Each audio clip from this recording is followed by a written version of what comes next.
지금 우리는 사순절을 보내고 있습니다. 주일을 뺀 40일을 성결성 회복의 기회로 삼고 있습니다.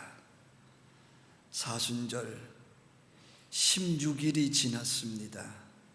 내일은 사순절 17일째, 모레는 18일째가 됩니다. 사순절을 어떻게 보내고 계십니까? 40일을 거룩한 기간으로 작정하고 온전하게 사순절을 보내실 수 있기를 축복합니다.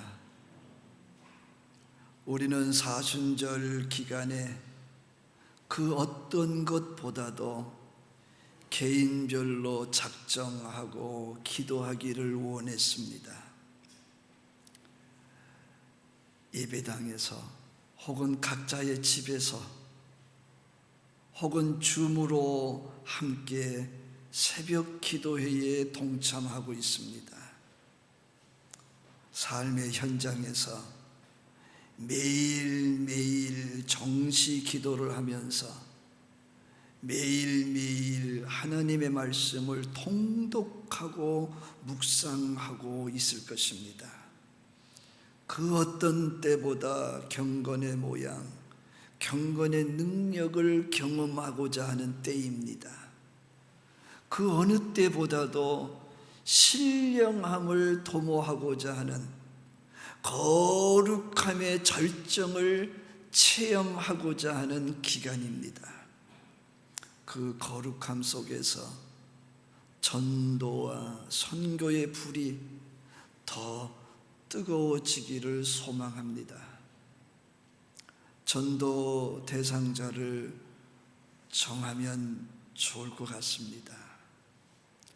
전도 대상자들을 위해서 기도하고 그들에게 복음을 전함으로써 그 영혼이 그리스도를 깨닫고 새 사람이 되어 새 삶을 살아갈 수 있다면 그보다 더 선한 일은 없을 것입니다. 코로나19가 모든 것을 막고 있습니다. 그러나 성령이 임하면 놀라운 일이 일어납니다. 복음을 전함으로 그리스도인으로서의 삶, 하나님의 일을 하는 하나님의 일꾼이어야 할 것입니다. 우리 그리스도인은 하나님의 은혜에 감격하면서 하나님의 일꾼으로 살 때 보람이 있잖아요. 오늘 말씀에 베드로와 함께 온 할례 받은 신자들이 이방인들에게도 성령 부어 주심으로 말미암아 놀라니 이는 방언을 말하며 하나님 높임을 들음이러라 라고 했습니다. 전도를 넘어 선교를 한 것입니다. 진주를 개나 돼지에게 주겠느냐 하여 이방인들에게 복음 전하지 않던 유대인들의 입에서 진리가 선포되어졌습니다. 예수가 그리스도라고 말했습니다. 예수의 십자가에 못이 박혀 피 흘려 죽으시고 부활하심을, 그가 하나님 우편 보좌에 앉아서 우리를 위해서 기도하고 계신다는 사실을, 언젠가는 그 예수가 다시 오셔서 우리는 새 하늘과 새 땅에서 영생을 누릴 것이라고 선포했습니다. 그 진리로 말미암아 이방인들이 죄악으로부터 해방이 되어집니다. 성령을 받습니다. 그들의 인생 속에 변화가 생겼습니다. 참 자유가 뭔지도 모르던 그들이 참 자유의 주인공이 되었습니다. 복음을 들은 그들에게 믿음이 선물로 주어졌습니다. 믿음을 선물로 받은 그들은 달라졌습니다. 성령이 동시에 임하면서 방언을 했다. 하나님을 높였다. 베드로도 놀래고 함께 있던 모든 이들도 놀래고, 베드로는 이제 그들에게 물세례를 줘도 되겠다. 세례를 줘라. 제자 삼자라고 했습니다. 전도와 선교는 내가 하고 싶어서 하는 것이 아니라 성령이 임하면 되어지는 것. 오직 성령이 너희에게 임하시면 너희가 권능을 받고 예루살렘과 온 유대와 사마리아와 땅끝까지 이르러 내 증인이 되리라. 우리는 지나온 모든 세월 동안 그 사실을 경험할 수 있었습니다. 성령이 임함으로 우리는 한참이나 전도를 하였습니다. 뜨겁게 전도할 때 어느 기간 동안 우리는 영적인 부흥을 경험하였습니다. 여러 모양으로 전도하였습니다. 자주 새 사람이 등록을 하였습니다. 관계전도와 노방전도가 뜨거웠습니다. 새가족부가 활발하게 활동하던 기억이 있습니다. 새가족들을 교육하고 양육하고 훈련한 모습이 왕성했었습니다. 모두가 즐겁고 기쁘고 참 좋았습니다. 하나님 보시기에 참 좋았을 것입니다. 지역이 악조건이지만 성령이 임하면 하나님의 능력과 하나님의 역사가 일어남을 경험할 수 있었습니다.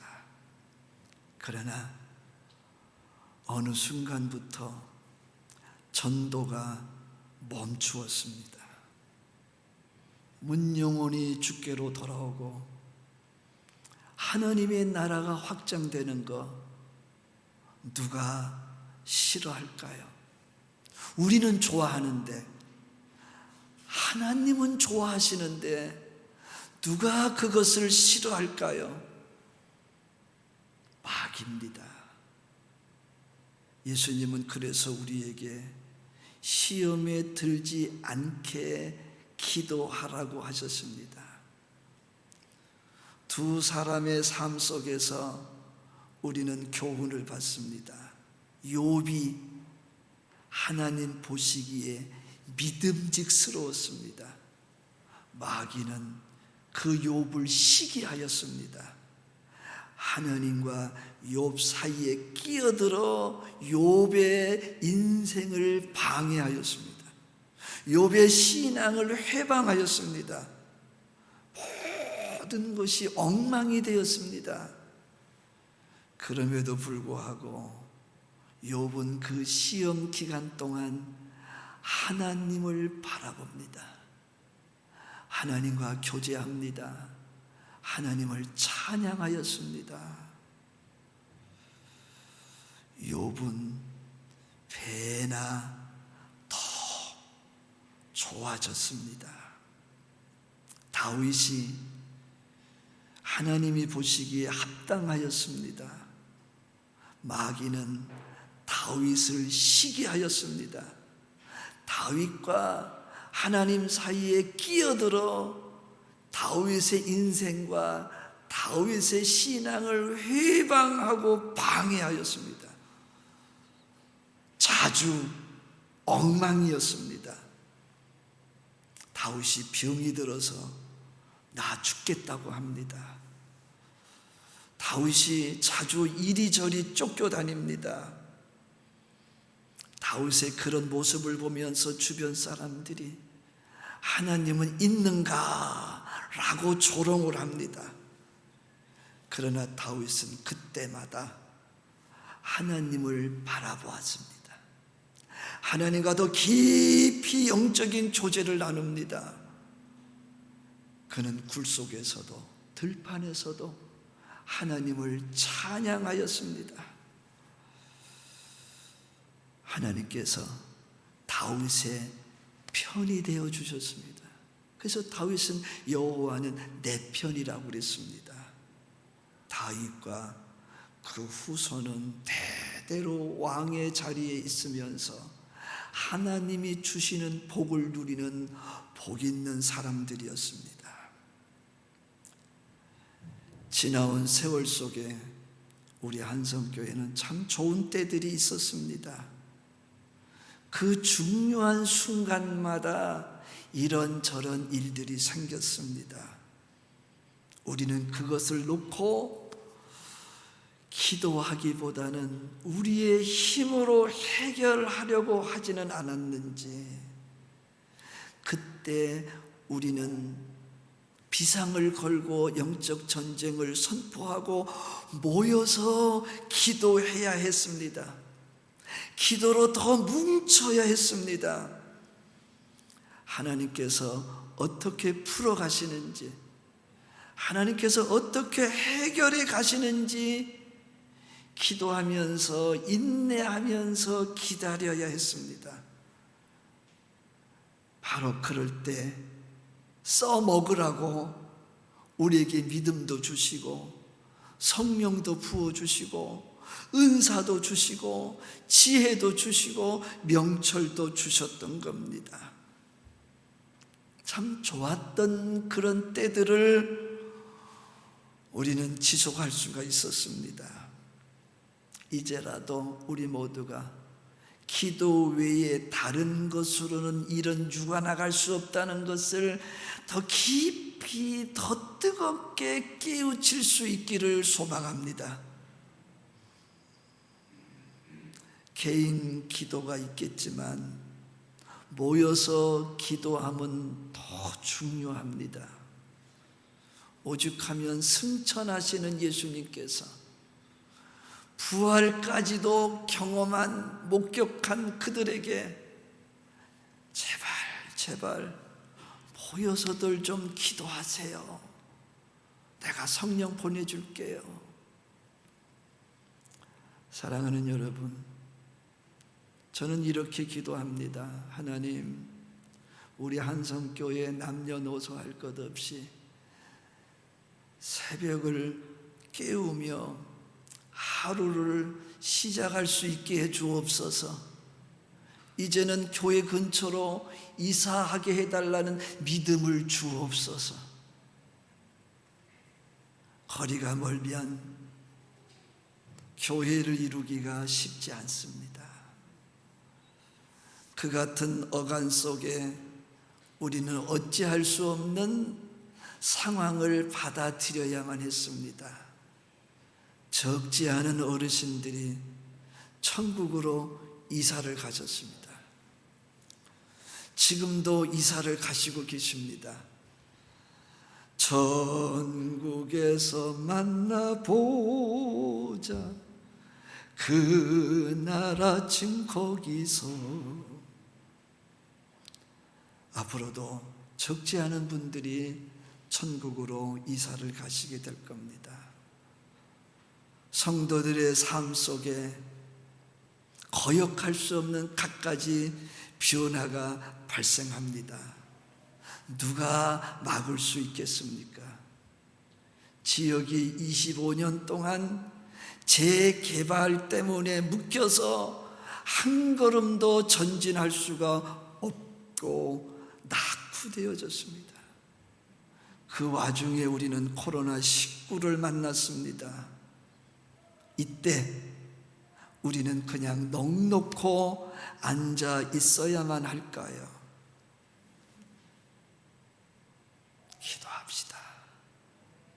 모여 기도합시다. 예배당에 최대한 모여 기도하며 줌 속에 모여서라도 부르짖읍시다. 구하라 주실 것이요, 찾으라 만날 것이요, 두드리라 그리하면 너에게 열릴 것이니 너는 내게 부르짖으라. 내가 내게 응답하겠고 내가 알지 못하는 크고 은밀한 일을 내게 보이리라.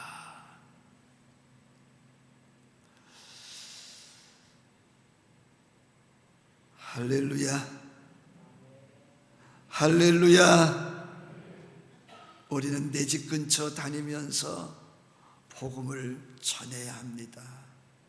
내게도 성령이 임하고 그들에게도 성령이 임할 겁니다.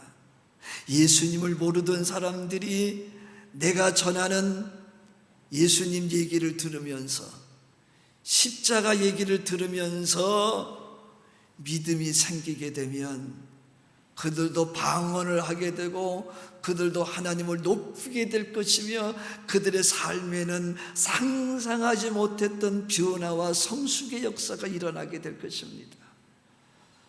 사순절 가운데에 우리 교단은 고난주간을 전도주간으로 정했습니다.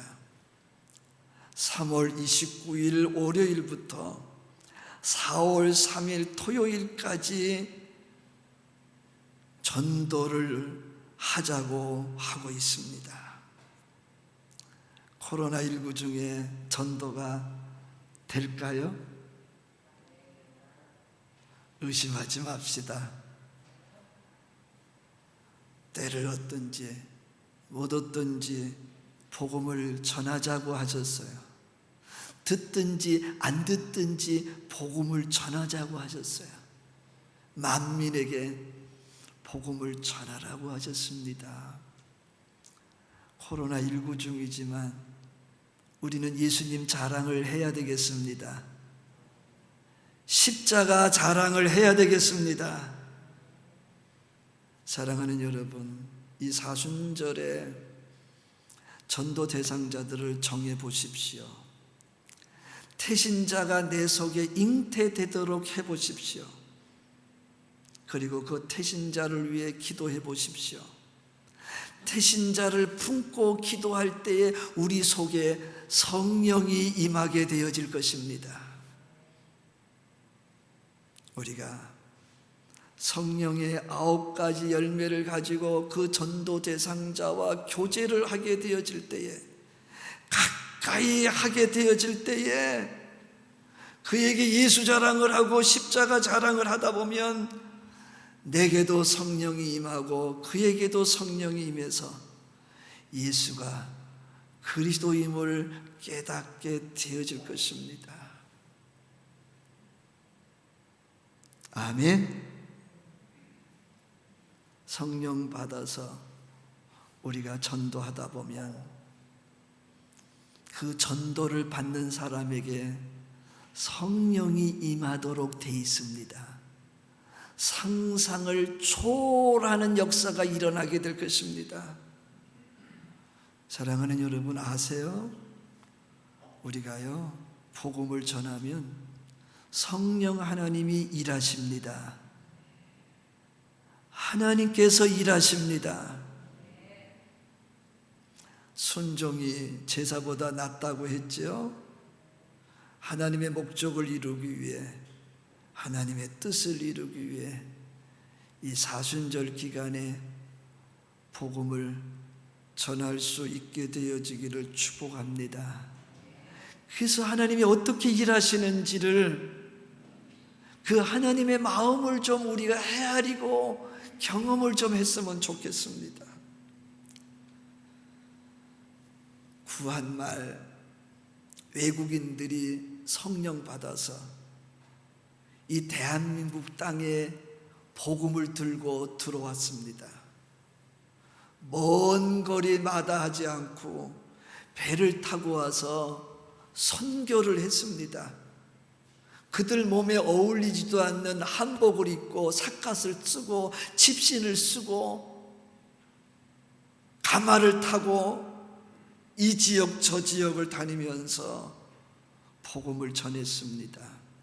순직하거나 순교하였습니다. 그들이 이 땅에 순직의 피, 순교의 피를 흘렸습니다. 그럼에도 불구하고 선교사들은 계속 복음 들고 와서 이 나라 백성에게 복음을 전파했습니다.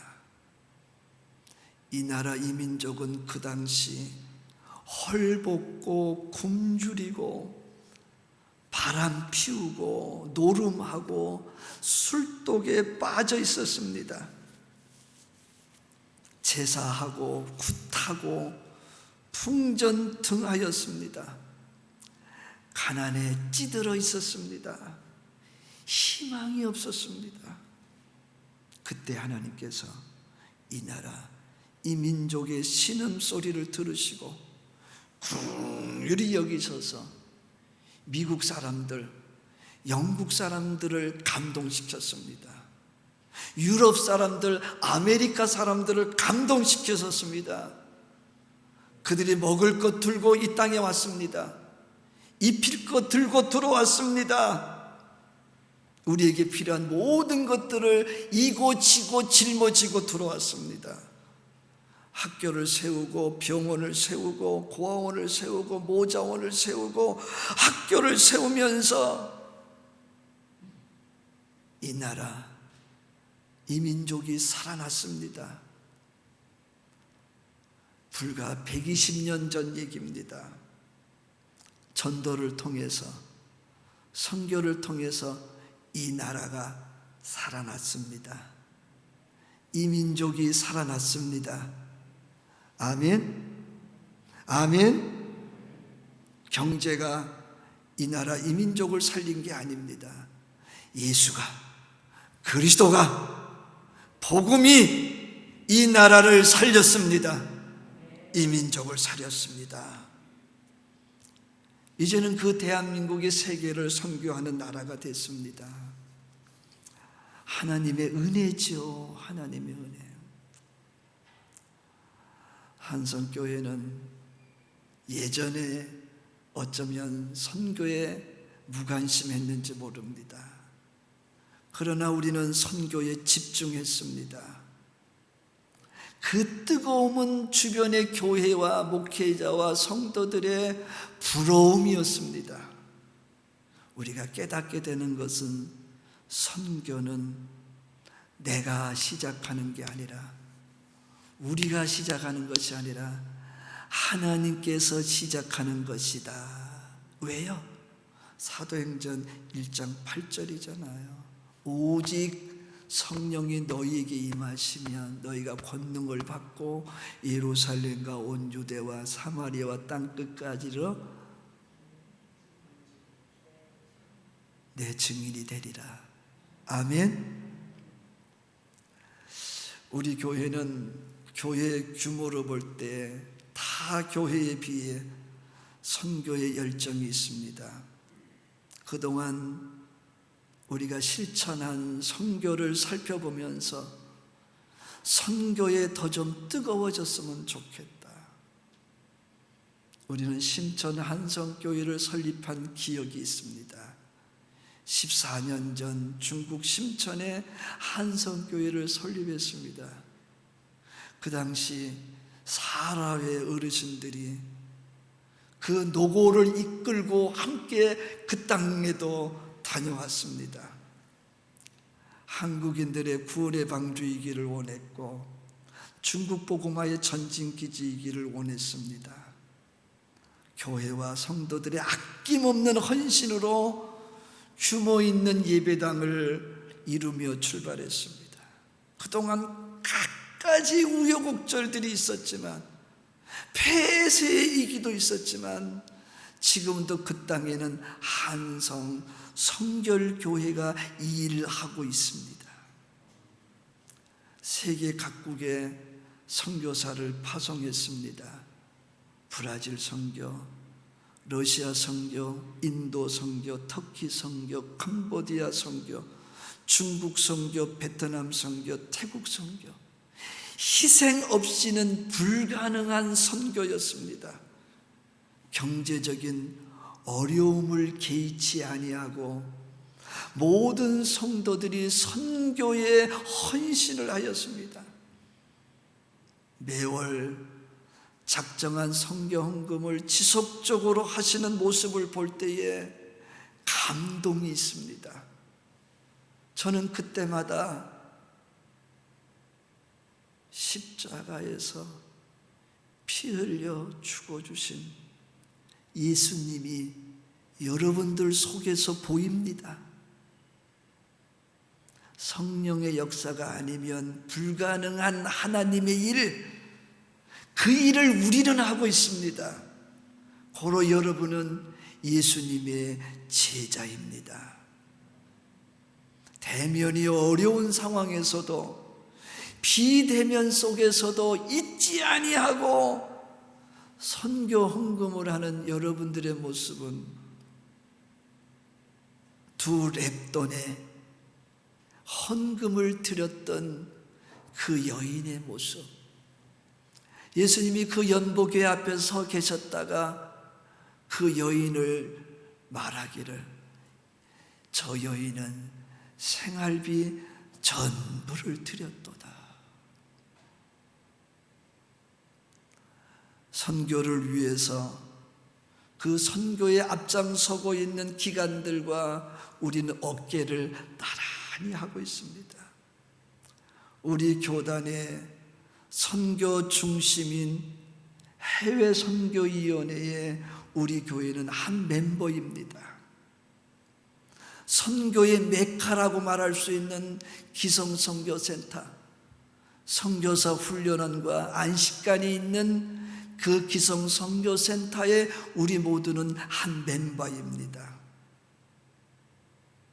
사랑하는 성도 여러분, 유대인의 구원을 위해 전도 사명을 가졌던 사도 베드로가 그 전도 사명을 감당하면서도 이방인들에게 설교를 하였습니다. 그곳에 성령이 임하였습니다. 원래 베드로는 이방인들을 더럽게 생각했습니다. 구원받을 수 없는 자들이라고 생각했습니다. 그러한 베드로가 성령이 임하니까 그들에게 설교를 했습니다. 전도를 넘어 선교를 하게 된 거죠. 성령이 충만한 베드로의 설교는 듣던 이방인들에게 성령이 임하는 역사가 일어나게 하였습니다. 그들의 입에서 방언이 나오는 거예요. 그들이 입으로 하나님을 높이는 거예요. 기적이 일어난 거예요. 있을 수 없는 일이 벌어진 거예요.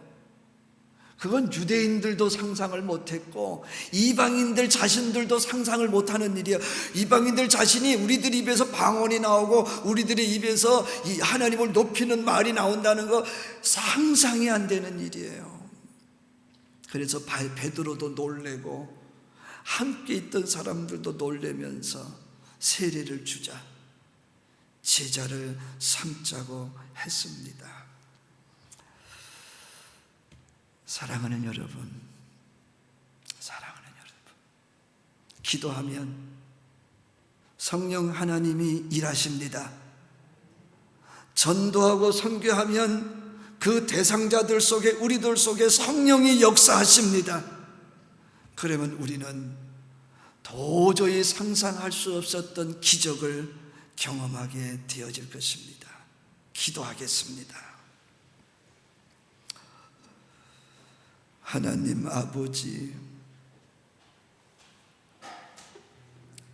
평소에 이방인들을 인정하지 못하던 베드로가